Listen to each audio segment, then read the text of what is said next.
This is The Sports Life. 0-1 the count. He'll swing and knock this one high and deep to right field, to the track, to the wall, and gone! Good night, Irene. J.T. Sokolov with a walk-off here at the bottom of the 11th inning.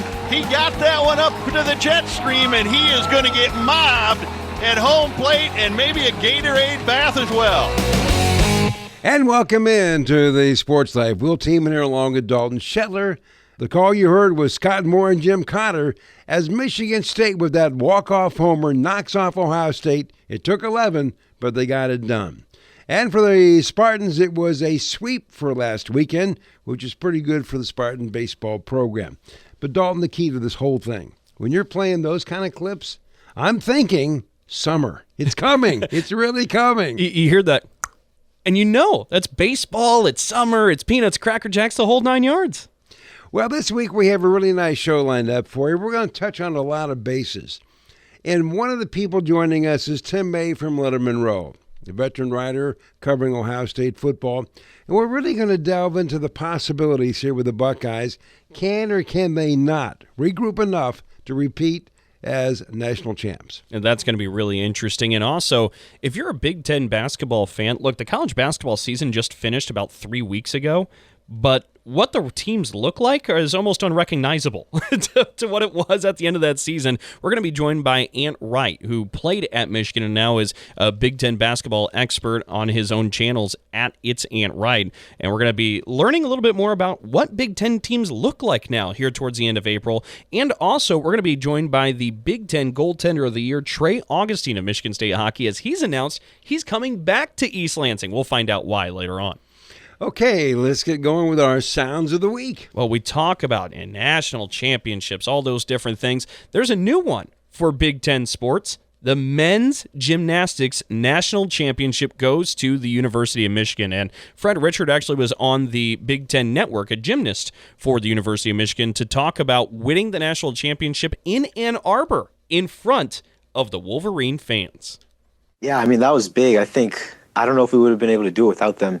Not only just the energy in the stadium when we're competing, but when you know it's going to be hosted in Ann Arbor, for the year before, we're locked in. We refuse to not take home that championship with all our fans watching. So it really pushed us in the gym every single day, and it made it happen. And it did happen. So good for the Wolverines, because I don't care what the sport is. When you're national champs, that's pretty good. Absolutely it is. It's a really cool thing. We're going to move over to some spring football, and throughout many of the future weeks here and shows of the Sports Life, we're going to be talking about some Big Ten football and taking a look throughout the spring. But a lot of coaches have been in front of microphones recently talking a little bit about their teams and their programs. Michigan State head coach Jonathan Smith moves on from year 1 to year 2 in East Lansing, and he talked a little bit on the Big Ten Network as well about what he and this staff has learned as they head in to their second year in East Lansing.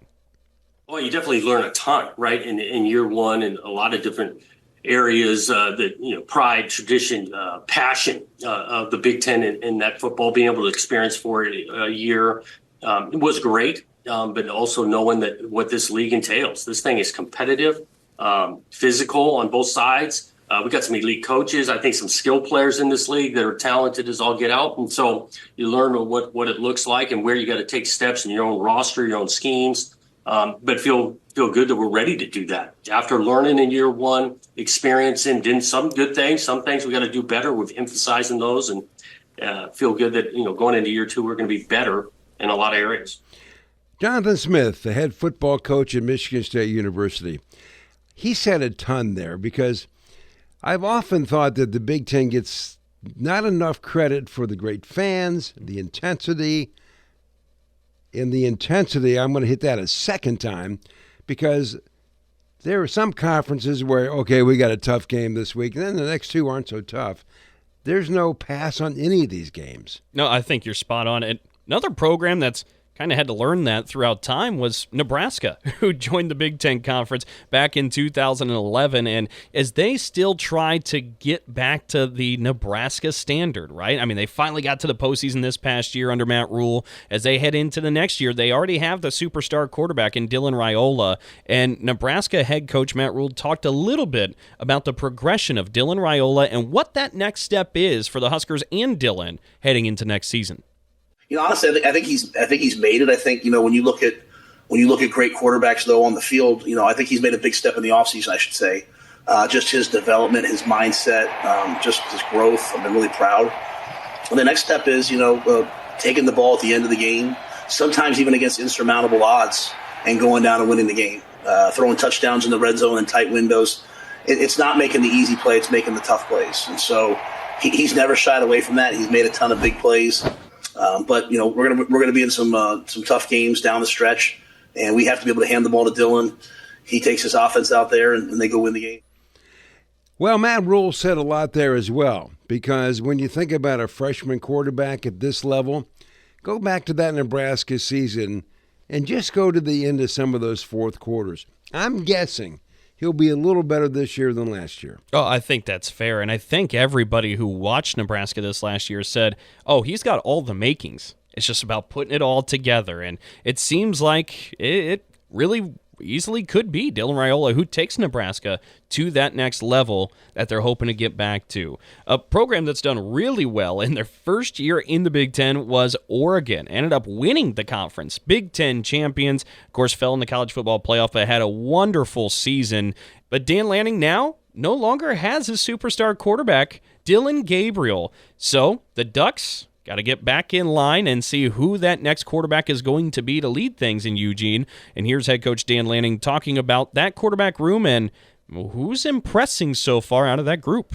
We're going to see all of our quarterbacks, and they've all done a phenomenal job this spring. Austin, Dante, you'll see KJ, Luke Moga, Brock Thomas. There's been some really competitive periods in practice, and those guys are taking advantage of it. So we just want to see them go out there and operate clean, protect the ball, take advantage of opportunities when they have that chance, and throw the ball down the field when we get an opportunity as well. I think experience is the great equalizer at quarterback, and it's probably more important there. It's easy to talk through a play on a diagram or on film. It's a little bit different when there's live rushers coming at you, and those guys have handled it really well this spring. Coach Stein and offensive staff have really challenged them from the amount of install that they can handle and the freedom that our quarterback has to make checks and get us in the right place.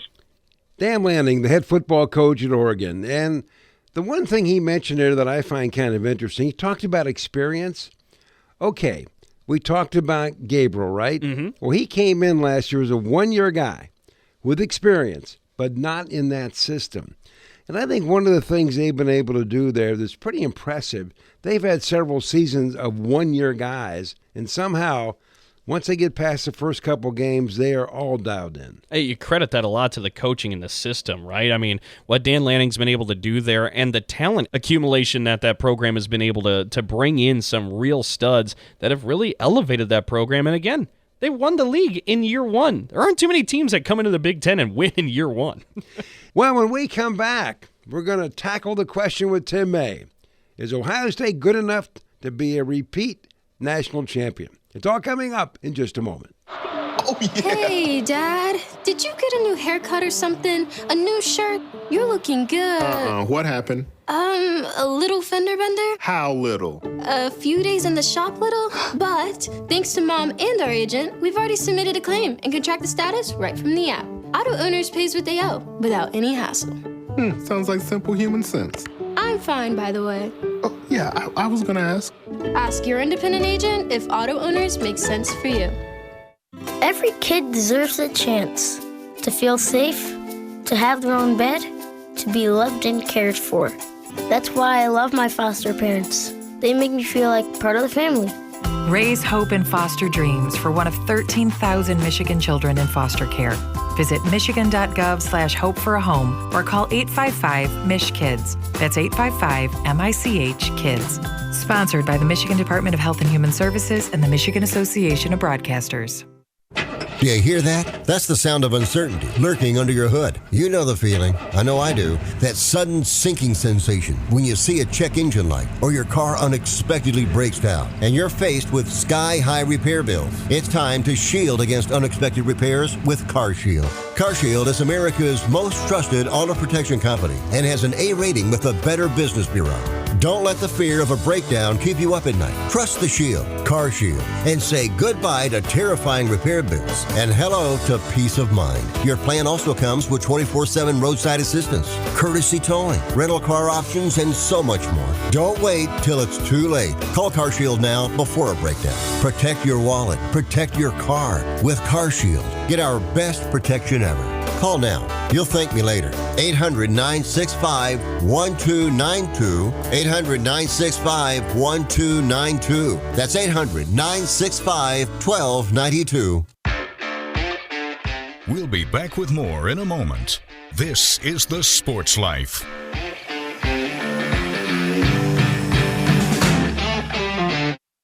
Roxanne Watson is on a mission. Hello, how are you doing today? She wants more people to register as organ, eye, and tissue donors. Are you an organ donor? Yes, I am. Yay. My goal is to sign up the most people in the United States. What drives her? Roxanne's own life was saved through the gift of a heart transplant, made possible by an organ donor. I decided that day that I was going to devote myself to the cause of organ donation and signing people up and honoring my donor by doing that. Now she's back to health, and she's a powerful force helping to save lives every day through her work. Imagine what you can make possible by leaving behind the gift of life. 8 people can be helped with the major organs, and up to 50 people can be helped with a little bit of everything. And when you think about it that way, that you could help that many people, it's amazing. It really is. Learn more and sign up as an organ, eye, and tissue donor. Go to organdonor.gov. A message from the U.S. Department of Health and Human Services, Health Resources and Services Administration.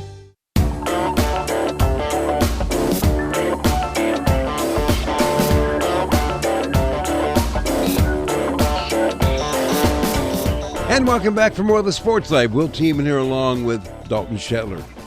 Well, joining us today on the show is Tim May from Lettermen Row, longtime friend of the Sports Life. And clearly, I think Dalton would agree, is one of the most knowledgeable and engaging guests we've ever had on this program. Now, Tim's fielded expertise, Ohio State football, a team that he has covered since 1984 when he joined the Columbus Dispatch. And Tim, welcome back to the show. And our first question is probably fairly obvious. Ohio State, the national defending champions, they got to rebuild a little bit. Can they repeat? Yeah, they look like they have the talent. You know, Brian Day says it best. Forget about what I think, right? But this is in so many ways not totally different because there are guys back. Caleb Downs is back, the best safety, maybe the best defensive back, and maybe the best defensive player in the country. Jeremiah Smith is back, maybe the best offensive player in the country. So they're not bereft of talent.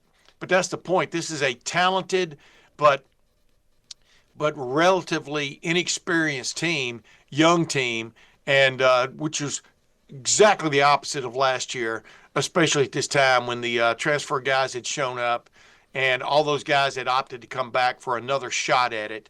You know, Emeka Egbuka, Jack Sawyer, JT Tuimoloau, and all those guys opted to come back. And you could just see that team could only disappoint, and it did twice, right? But then it got its act together and ran roughshod through the playoffs. And this is a team that's going to have to grow on you to a certain extent when you consider they lost 8 starters from that defense, which was the number 1 defense in the country in total defense and against the score, which are the 2 major categories, right? Everything else is just fluff. So they're replacing that, also replacing their defensive coordinator with Jim Knowles going to Penn State after 3 seasons at Ohio State and flipping that ship around. And now you got Matt Patricia who's come in, and everybody raves about Matt Patricia. The players do, about his different style, his idea of getting guys in different positions to make plays, etc., playing on their strengths. Jim Knowles did that for the most part. Most people do that too, but Matt Patricia maybe takes it to another level. And then offensively, losing your starting quarterback, your 2 great running backs, one of your just soul of the team kind of leaders in Emeka Egbuka. Josh Simmons, the left tackle on Ohio State, only played half the year last year before suffering a knee injury. Maybe the first left tackle taken in the NFL draft. We'll see how that goes. Then you're also losing your Remington Award winner, who also got hurt before the regular season was over, Seth McLaughlin. He was a Remington Award winner, is all he was at center. Right on down the line, you're basically your number one tight end and G. Scott Jr. So a lot of the core of that team is gone now. I mean, Will Howard, boy, did he grow into, I think, the best quarterback in the country at the end of the season. And so you're going to have a first-time starting quarterback. There's talent at that position. I know I'm going on and on, but this is just a totally different – coaches say it all the time, but this is a totally different team with a few guys you recognize. Well, Tim, I think there's quite a few storylines to really tackle, and you brought up a couple of them. So I'll stay with offense because it's where you left off. That quarterback position, I mean, you talked about Will Howard. He was new to Ohio State, but he wasn't new to big games at the time, and he was an experienced guy leading that Buckeye offense. Take us to the quarterback position room right now and what the battles are. Who's maybe got the inside track right now for Ohio State? Well, you think based on we don't get to see all of spring practice, but we got to see quite a bit. And the two major scrimmages that we got to watch. One was the Student Appreciation Day, where the last 30 plays or so, I'm standing. They let the students stand right behind the offensive huddle and watch things. And considering myself a student of the game, I found myself right there again. And in that scrimmage, Lincoln Keenholz, who's been going on his third season at Ohio State, in my opinion, was the better quarterback, was the more poised, the more comfortable looking. Julian Sayin looked uncomfortable. The highly prized transfer they got from Alabama after he'd been in Alabama for 3 weeks or 2 weeks last year, ended up being, in essence, the backup to Devin Brown, who was the backup to Will Howard as the season progressed. He didn't look that comfortable, but he's the guy that everybody expected to win the job and expects to win the job. But that day you go, no, Lincoln Keenholz is the guy. Then they have the spring game and you go, no, Julian Sayin's the guy. So that's sort of the yo-yo that Ryan Day and his coaching staff, led by now bona fide offensive coordinator Brian Hartline and quarterbacks coach Billy Fessler, they're dealing with. And they've only got one other scholarship guy in that room as we speak, Tavian St. Clair, the freshman out of Bellefontaine, Ohio, who's, he and Bryce Underwood considered the top 2-3 quarterbacks in the country in the 2025 recruiting class. So it's basically a two-man race. And coming out of the spring game, you go, okay, now Julian Sayin has the lead. Now, will that stick through the preseason camp, over off-season workouts and in a preseason camp? That remains to be seen. But Julian Sayin, touches all the buttons. In my opinion, Lincoln Keenholz was the Gatorade Athlete of the Year, or whatever you want to call it, coming out of Pierre, South Dakota. But he played every sport imaginable, but was really good at football, basketball, and baseball. And now that he's majored in football, he's gained he came in at 185, about 6'1", 6'2", 185. Now he's 210 pounds, 211 pounds. And very much looks the part of a Big Ten quarterback. The thing that makes the decision at that spot so urgent, and urgent to me is not maybe the same as to the coaches, is they open with Texas, and that's not opening. They play Grambling, I think, the second game. You would like that reversed if you could get it that way, but such is not the case. And we know Texas is going to be led by Arch Manning, and who started a handful of games for Texas, but he'll be it'll be his first stint as the bona fide real-time starter for Texas. Also, the game's in Ohio Stadium, August 30th. Get your tickets now. Well, Tim, it seems under the reign of head coach Ryan Day, he's had a multitude of coordinators, offensively and defensively, and I wonder, as he matures as a head coach, is he a hands-on guy, or does he give these coordinators a little freedom? Well, he named Brian Hartline as his offensive coordinator in 2023. And then as the spring progressed and preseason progressed, he just I think it was more Ryan Day didn't feel comfortable not being the guy more than it was he didn't feel comfortable with Brian Hartline being the guy. And, Brian Hartline, who's done wonders with the Ohio State wide receiver room, both recruiting and coaching. Everybody, just in case someone doesn't know who he is, former player at Ohio State, former 11-year player in the National Football League. So I think Ryan Day feels pretty comfortable. But what Ryan Day learned last year more than anything else was how to be that finally a bona fide head coach looking over everything. Because when the defense needed a shakeup in the middle of the year after the Oregon game, he stepped in there and made a few observations, demands, whatever you want to call it, and the defense definitely got its act together and went on and became the best defense in the country. And offensively, they weren't the best offense in the country, but efficiency-wise, they grew into basically the most efficient offense in the country, especially in the college football playoffs. And so I think he feels very comfortable now as the head coach. And the other thing is he's not wearing that backpack with 250 pounds in it now about not being able to win a national championship. He's won big games. Don't let anybody, when they argue about Ryan Day, tell you he hadn't won big games, but he has lost 4 straight games to Michigan. That'll be the hurdle. That's what will keep him fired up and ready to go as this season progresses, for sure. But he's won a national championship now, and just ask Tom Izzo, that changes a man. Tim, our back's against the wall a little bit here time-wise, so we're putting on a 25-second play clock. You were talking about coaching staff and coordinators. I wanted to ask you the biggest difference with Matt Patricia versus how things ran with Jim Knowles. What can we expect? A little bit more of a guy that sees strengths and weaknesses in an offense and attacks them maybe more vigorously with placement of players, how guys line up, where they line up. Very Rolodex kind of guy, especially with the secondary. But Jim Knowles was a lot like that too. Well, Tim, as always, we appreciate it. Kickoff's not too far away, even though we got a full summer to go. You should have gone with that play clock earlier is all I got to say. I appreciate it, Tim. Always a pleasure, fellas. Tim May. And we should also note, I don't think, Dalton, we've ever said this, but in 2014, his work was honored by the Football Writers Association of America for being named the National College Football Beat Writer of the Year. Well, when we come back with more of the Sports Life, we're going to talk some Big Ten hoops, but first a break. So, got one for you, boss. Oh, yeah? What's black, white, and dented all over? I give up. The company truck.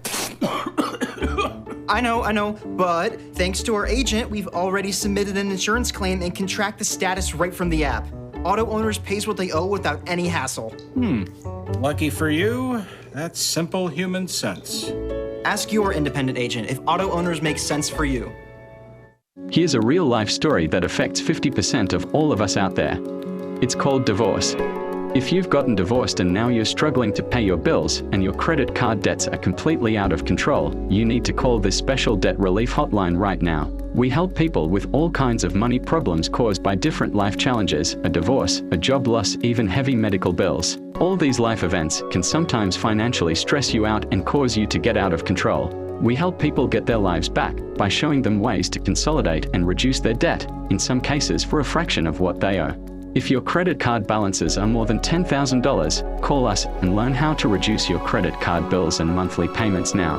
Here's our number. Paid for by Debt.com. Call now, 800-810-1584, 800-810-1584, 800-810-1584. That's 800-810-1584.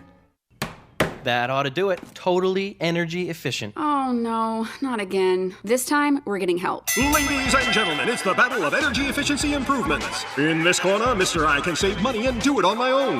And in this corner, Miss Let's get it done right with some help. Fight! Or you could just go to avoidenergydrama.com. From sealing your home to helpful loan options, you'll find all the tips and tools you need to stop wasting energy and stay comfortable. Avoidenergydrama.com. Brought to you by Michigan Saves. We'll be back with more in a moment. This is The Sports Life.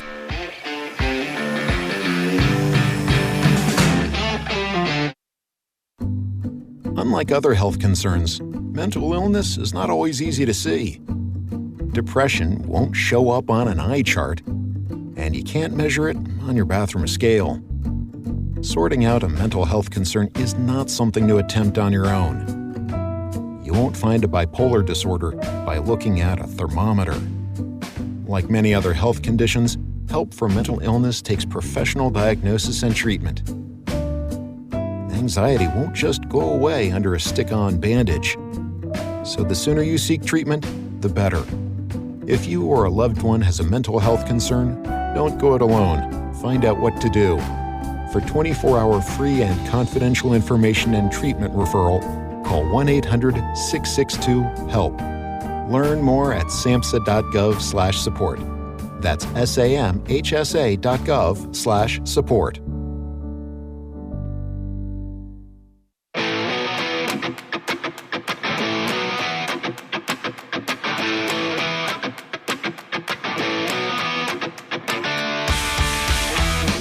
And welcome back for more of the Sports Life. We'll team in here along with Dalton Shetler. And don't forget, Auto Owners Insurance, simple human sense. Ask your independent agent if auto owners make sense for you. Well, Ant Wright is a former University of Michigan basketball player. He played for the Wolverines from 2006 and 7 to 2009 and 10. And he's become extremely popular on social media due to his extensive knowledge about Big Ten basketball. Well, this week we've asked Ant to make his first appearance on our show because he's kind of got the goods and we have some questions. So, Ant, welcome into the show. Why don't we just start off by talking about what you perceive to be the biggest change of the landscape in the upcoming season for college basketball? Man, honestly, it comes down to, like, we saw the portal last year, right? We saw how chaotic it was. We saw how teams kind of structured their rosters. And I feel like it was a bunch of hoarding last year. I think a few teams, they were really, really cognizant of, like, how should I build this team? Where should I get guys? But this year I'm seeing a lot more fine details being put into it where it's, I don't see teams out there just getting the highest ranked guy for every position because you don't need 5 scorers. Right? If you have 5 scorers, who's your rebounder? Who's your gritty guy? Who's your glue guy? Who's your defender? Who's the guy that's, going to finish at a high level around the basket? Who's the guy that's going to be able to come off the bench and give you an instant spark? I feel that there's a lot of much better roster construction going on. I'm looking at Purdue. Like, Purdue has brought in 2 portal guys, right? They haven't done that before. I'm looking at Illinois. I mean, they're over on the eastern part of Europe, just kind of hanging out, pulling every guy out of a gym and asking them if you want to play Big Ten basketball. You're looking at a lot of in-conference transfers. I know that Xavier Booker just went to UCLA, but Ademara just went to Michigan. Rodney Rice just committed to USC from Maryland. You're looking at Wesley Yates, who any other year he's probably might have been in the running for freshman of the year, who wasn't even on the all freshman team because it was so stacked. He goes to Washington. You see, I call him Baby Sanford, but Price Sanford, Iowa to Nebraska. So you're seeing a whole lot of like interconference stuff moving that I didn't see as much last year. But yeah, it's I feel that a lot of teams are really focusing on, which they should have been doing for years now, but they're really focusing on, hey, we got to retain the guys that we want, A. B, we need to not only, patch up the holes, but we got to get deeper. We got to get better at more positions. And you know what? We got to get much older. We're looking at the Final Four. These guys, outside of Duke, like, these guys were really old. So we got to get older, got to get more mature, and we have to be able to compete from the first day moving forward. And I want to ask a lot about the portal as well, because there's some teams that have been really interesting to follow. But you brought up two teams in there with Purdue and Illinois by name. There's a lot of international love with these two programs this offseason. I was curious if you could update the listeners on the international flavor for both of those programs and how influential they'll be for those two teams this upcoming season. Yeah, so we can start with Purdue, man. No, I don't have any notes in front of me, so I'm sorry if I miss say something. But Purdue, they have Omer Meyer, who's coming in, who played with like Maccabi Tel Aviv, very very good player, like a 6'4" shooting guard, can really hoop. I mean, you're talking about someone who's like if we're to take like a player that most people know, like imagine like a less talented Kaspers Yakajonis, who's a little bit smaller, around 6'3", 6'4", around 210. Really, really nice player. Really nice player. They have Oscar Clough, and they got as transfers, they have Clough and they have the 6'7" shooter from North Florida. But yeah, Illinois, you guys know Tomislav Ivicic from last year, right? The shooter, lefty. He had a twin brother at Arkansas, Zvonimir. So Big Z has transferred from Arkansas into Illinois. So you legit have two twins who are, 6'11", 7 feet, 7'1", who could do a lot of things, whether it's passing, shooting. Very, very good, highly skilled players. Just got a recruit from Serbia. His name it's escaping me. It's like Mihailo Petrovic, about 6'2", 185, 190. 22-year-old freshman coming in who's played against, put it this way, he's played against former NBA players. He's played against McKinley Wright, very good player. Davis Bertans, remember him in the NBA? He played over 400 games in the league. He played against Nate Mason. If you want to talk about someone, Nate Mason was playing in the Big Ten in 2014, 2015. Right? He's played against him. So it's pretty wild. They got another recruit. I believe his name is like David Merkovich or something. And then they're running for Andres Stojakovic. A lot of itches on that roster. I made a joke the other day, said that, possible starting five. I gave like I put down like the 3 Europeans, and then Ty Rogers and Colin Boswell. I just made those into like European names, and people loved it. And what was so funny is the following day, a Petrovic commits. I thought the timing was pretty funny on that. But that was one thing that I was kind of afraid about Illinois. I'm like, Illinois got some talent. They don't have anybody really run this team. I was going to host a space at like 1:30, but my daughter was crying, so I couldn't do it. And then sure enough, they get a point guard commit 45 minutes later. So yeah, like you're gonna see some names, you're gonna see some all Big Ten guys, you're gonna see some preseason all Big Ten names that you're just like, where's this guy from? Who is this? He's how old? Like, what's going on here? But the whole landscape is changing because of yes, it's NIL and rev share and all that. And it's good for the kids. It's really bad for high school recruits because now Europeans and overseas guys are like, wait a minute, I can go play college basketball. And it's like, man, I'm sorry if I'm rambling, but it's almost twofold because international players, they want to Americanize their game a bit because they feel that Americans play a different brand of basketball and it makes them better to a certain point. And they want to always Americanize their game. But before, if they did that, they'll be losing out on revenue. But now they're able to make 6 figures or 7 figures, right? Now, we'll see how the rev share is with like the visas and the contracts, because before there was a big issue with like visas allowing to make money and all that. So we'll see how that part goes. But there is a big market right now for international players, and there's a big incentive of getting some basically European pros to come over into college ball, and we're seeing that right now with the Big Ten for sure. Well, and you take somebody like Tom Izzo. He is doing the best he can do to have what he would deem a traditional program, a program where you're vested, where you want to be there, you want to stay there. You're not looking for the first big paycheck to get out the door. With all the things you've just talked about, is it possible for Coach Izzo to continue to do that and still be relevant? Because he was this year. Yes, he was this year. And you know what really happened this year, I believe, is what allowed Michigan State to get to that level was Jace Richardson and letting him go, right? Because you remember Maui and you saw how that went, and then you're seeing Jace kind of come out of his shell, right?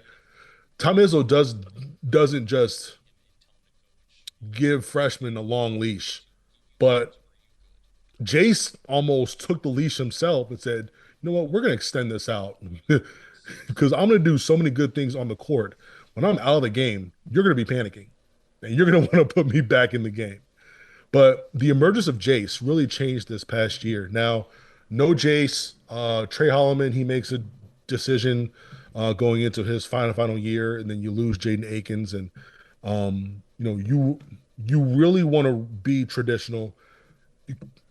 You can't, right? You can't. It's either you adjust or you're gonna get, or you're just not gonna get to that same ceiling as before, right? And you have to be able to go overseas. You're gonna have to invest in that. You're gonna have to invest in those trips. You are gonna have to put more time into the portal because this was the first year I think that Michigan State has lost somebody who they didn't want to leave, right? And that throws a bit of a wrench into the traditional aspect because traditionally those guys come back, right? Yep. You didn't have a situation where, say, 2 years ago, what if Akins leaves and Tyson Walker leaves? Like, what does that look like, right?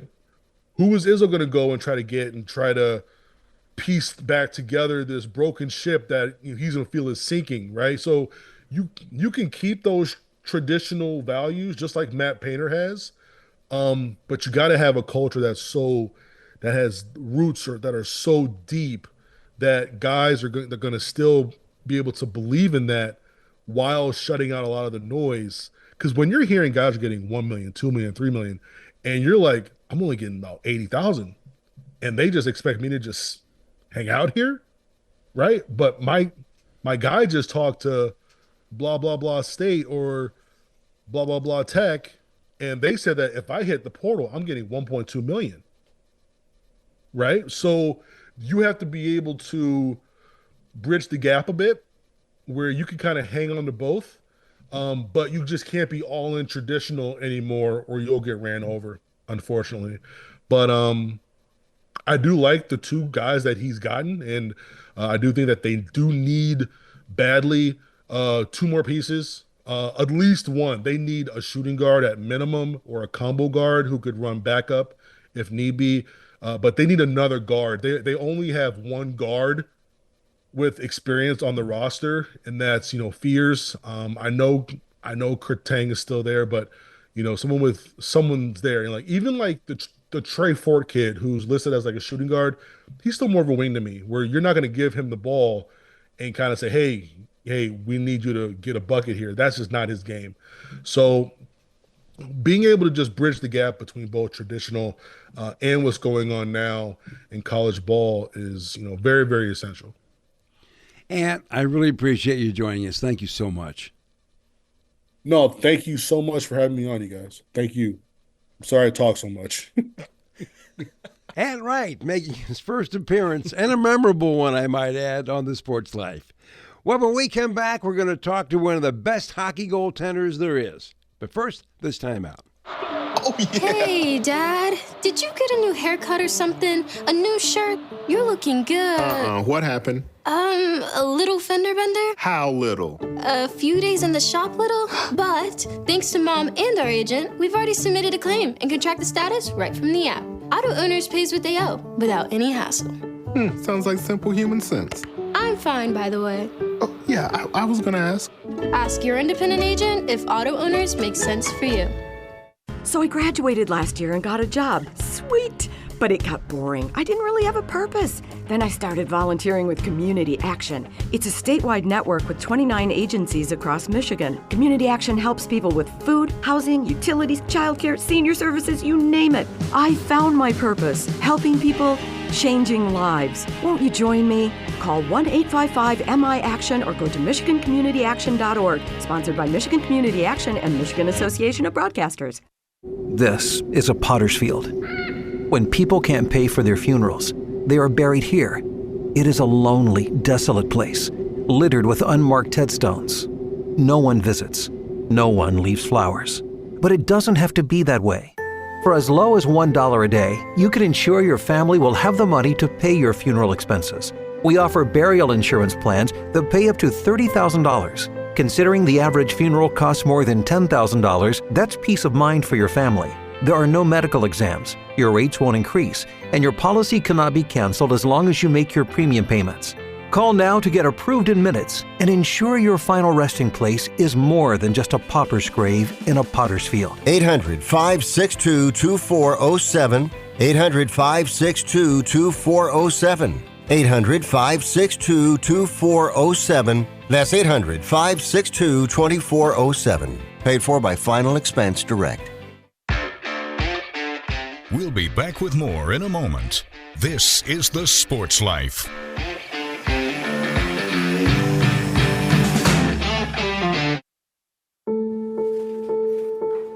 We all make choices. When it comes to alcohol, kids make choices whether to drink or not. Bye, Dad. Bye-bye. Remember, I'm going to Alex's party tonight and sleeping over. Hey, have a seat for a second. Remind me about that party again? Alex is just... And adults make choices whether to talk about it. That's true of parents and every other trusted adult in a kid's life. Kids want to know our expectations when it comes to alcohol and other drugs. They want guidance and honest answers to their questions. And it makes a difference when the message is consistent and part of everyday conversations. So talk with your kids and help lead them on a positive path. Because when you talk, they hear you. For more information about talking with your kids about underage use of alcohol and other drugs, visit underagedrinking.samhsa.gov.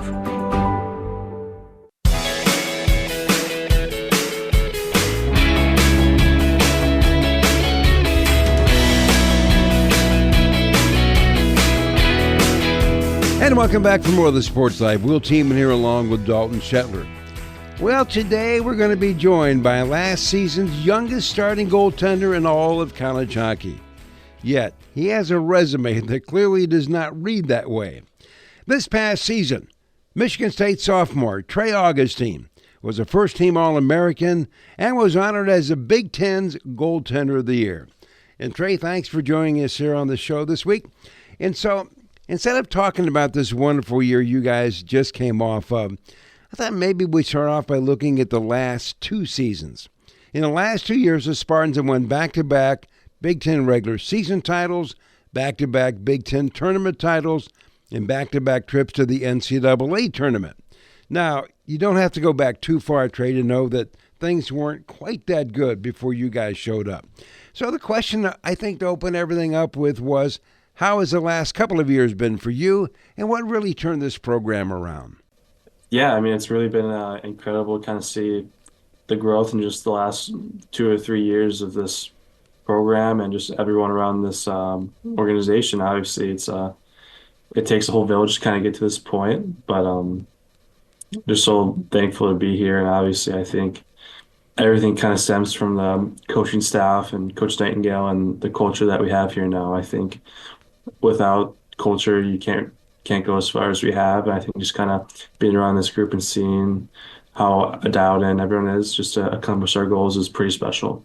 Well, Trey, you brought up Coach Adam Nightingale, and of course, we've talked a lot about the success he's had pretty quickly there in East Lansing, and I know you have a lot of experience with Team USA, and of course, he was leading the U.S. National Development Program before he took the job at MSU. Your relationship with Nightingale, where does it date back to, and how has it evolved and grown over the years? Yeah, no, I've known Nighty for a while. The first time I ever met him was when I was playing U15 for Honey Baked, and one of the goalies on his U17 team got hurt, so I came in for a practice just because I was a local kid, and that was my first opportunity I ever got to meet and skate with the NTDP team, and I mean, we've definitely came a long way since then. Just feel like every year our relationship continues to build, and I think it's just kind of that trust that we have in each other, knowing that we're doing all the right things for everyone around us. I think that is kind of really what it stems from. Well, as you take a look at this thing, Trey, what led you to Michigan State? You're pretty good, and a lot of people would have loved to have you on the team. What really got you to MSU?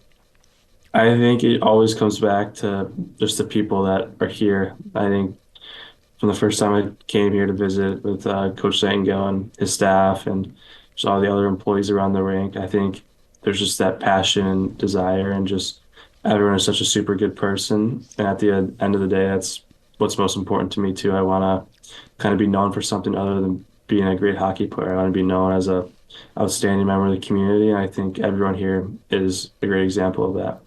You talk about some of your community work, and we'll talk about some of the awards and recognition you've gotten here in a little bit, but hometown for you is South Lyon, Michigan. You're from the Mitten State. Was that any part of being here at Michigan State as well for you? Was the idea of being close to home, and did you grow up with green and white in the blood? Yeah, for sure. I always wanted to kind of stay close to home, just being around family, and especially now always having family at all the home games, being able to see them after. It's so special, and I'm so grateful for that. And obviously just kind of being able to go home for a night in the week if I have time, stuff like that is just so important for me. But I really didn't have a ton of green and white in the blood, but I feel like as I got older, just all signs are pointing me in this direction. You know, Trey, you just mentioned the fact community and wanting to be known for more than just an unbelievable goaltender. You were a finalist for the Sullivan Award, and that celebrates skill. It also celebrates community, leadership, academic achievement. How was it for you to be called into New York as a finalist? Yeah, it was super cool. Just being able to spend time around those athletes. They're so highly regarded and just also outstanding members of the community. It's something that I definitely didn't take for granted. I'm just very appreciative of just the opportunity to be there and just experience that whole ordeal. But it was just really an honor to be there. Trey, I mean, we talk about it's 95 years of that award's existence, and you're just the fourth ever hockey player to be invited as one of the finalists to that. And actually, you joined one other Spartan, another goalie in Jeff Lurger in 2007, put the Spartans on his back to the national title back then, the last one for the Big Ten Conference. But when you put it in that frame, you're just the fourth hockey player in 95 years, Trey. That's got to mean something to you. Yeah, it definitely does, and there definitely could have been a lot more hockey players in between me and all of them, but I think just kind of shows you how competitive award is and how hard it is to get to that point, and just obviously just couldn't thank the AAU organization enough for having me there. Visiting with Trey Augustine, goalie for Michigan State, the Big Ten champions the last couple of years. Well, Trey, when you look at what you've accomplished this year, first team All-American, Big Ten goaltender of the year, and it's just amazing that you have become the winningest goaltender in Team USA history at the IIHF World Junior Championships. And these are all amazing things to accomplish, which leads me to my question. To be able to do all these things, what is a key to becoming a goaltender that can be this good?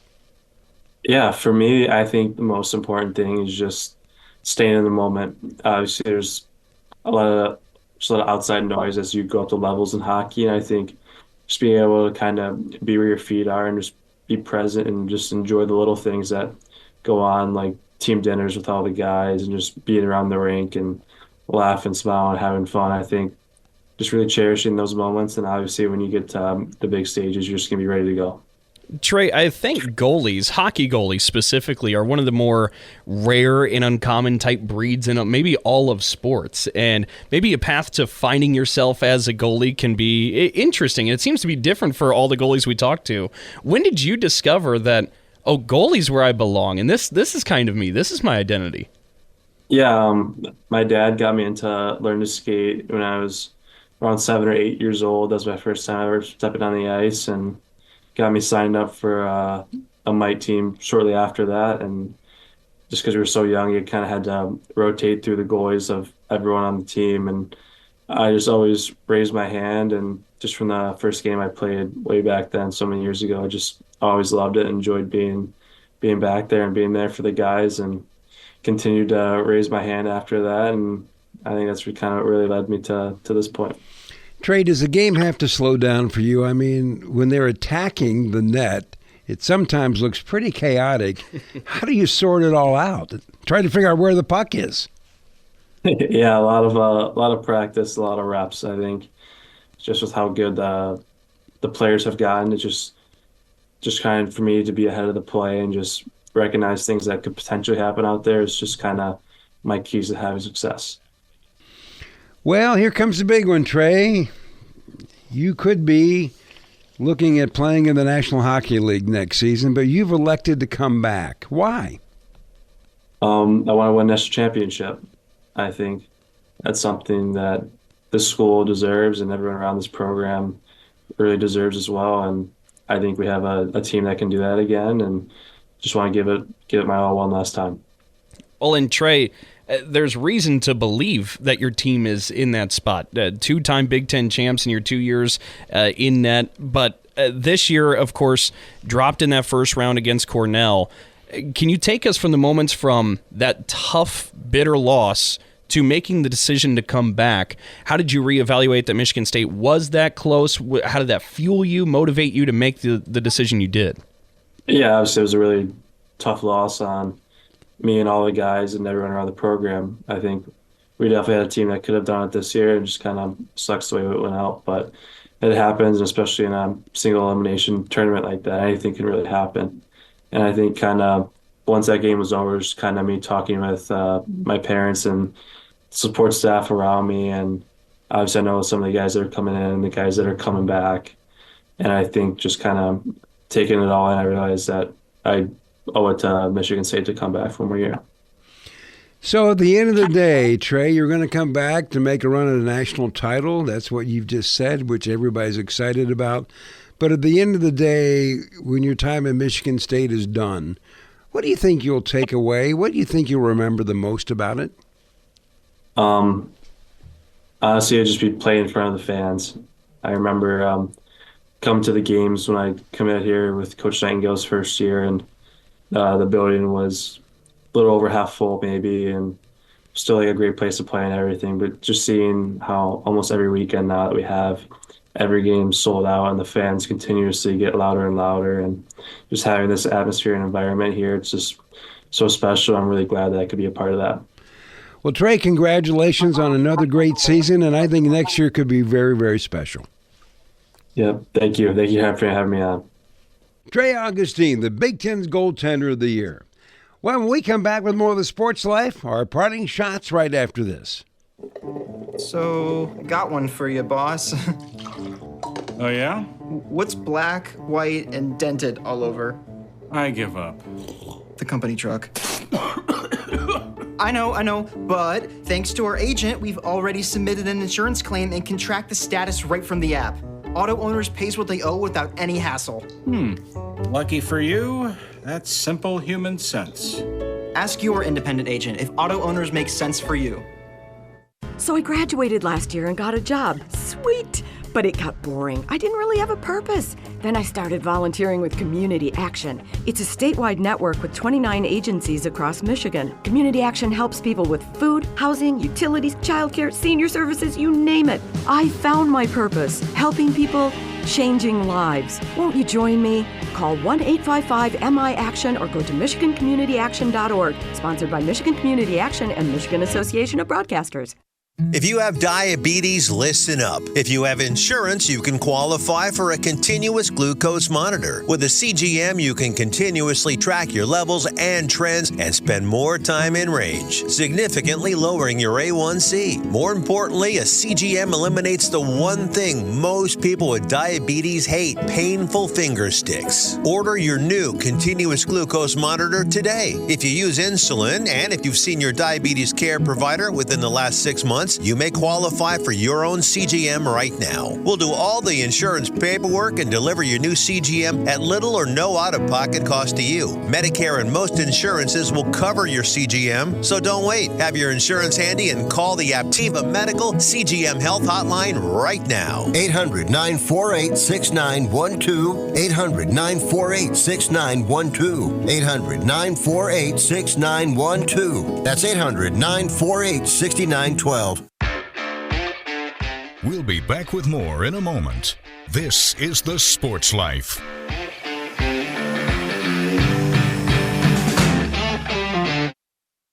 Anybody ready for a burger? I'm State Fire Marshal Rich Miller, reminding everyone to think safety first when it comes to outdoor grilling, whether it's charcoal or gas. Never overload your grill with food.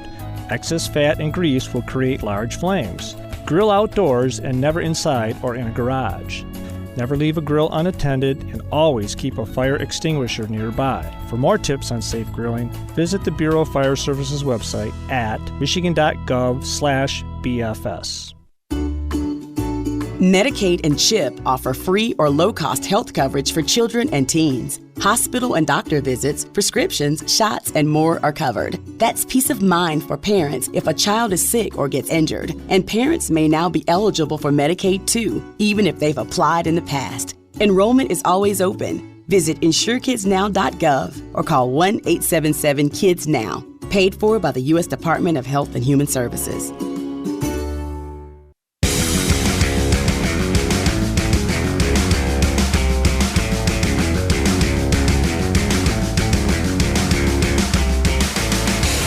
And welcome back for more of the Sports Life. Will Team here along with Dalton Shetler.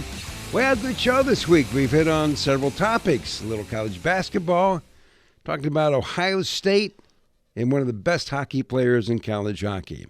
And with that, we have now worked our way to our parting shot. So, Dalton, what do you got? Well, and if you missed any of that, make sure you give us a follow at Sports Life Now, is where you can find us on Twitter or X. That's, again, at Sports Life Now. We post all those interviews Will just mentioned and the entire show. So, again, make sure you give us a follow there on Twitter or X.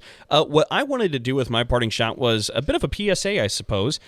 You might be having just some stress around the transfer portal as a fan, right, of any sport, any team nowadays, where you wonder who all is gone. Well, I'm here to tell you the portal for college basketball is now closed on the men's and women's side, so nobody can enter now.